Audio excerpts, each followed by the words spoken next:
today. Kelley Ford talking college football, a little NFL in the first segment. We'll talk some more of that as we move along here as we get time. Let's go, Kelley, into the K Ford Ratings basketball as we really are, kind of gearing up now, that final stretch in the conference slate. You have Houston as the number one team in the K Ford Ratings, Purdue, followed by Arizona, UConn, and Auburn in your top five. Yeah, Jake, and I don't know, who are you most confident in this year in college basketball? It's an open field. So you did name the top five teams in my power ratings. UConn, of course, the defending national champions, probably going to be a pretty popular pick in brackets come March. But I think any of those five teams that you mentioned there, and I'd even extend beyond that, Tennessee's my number 6 power rated team. Alabama, I know they've got some losses. They're number 7 for me in the power ratings. North Carolina, Iowa State, Marquette rounding out the top 10. There's really not a team that, quote unquote, scares you a whole lot. UConn can be dangerous. Purdue can be dangerous. Houston, if they're playing their A game, is dangerous.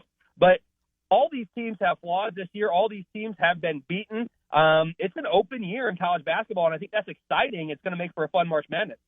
No, absolutely. And I would say that your ratings parrot, what Vegas is saying as well. If you look at what I'm looking at here, Ameristar Casino, Penn Gaming Property, Purdue, right now the favorite to win the whole thing at plus 650, 6.5 to 1. UConn plus 675.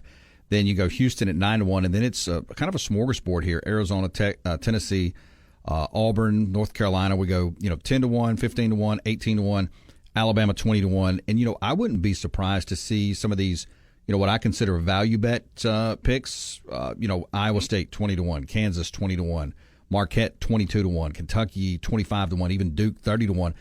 Somebody in that kind of layer of odds, so to speak, to win this thing this year.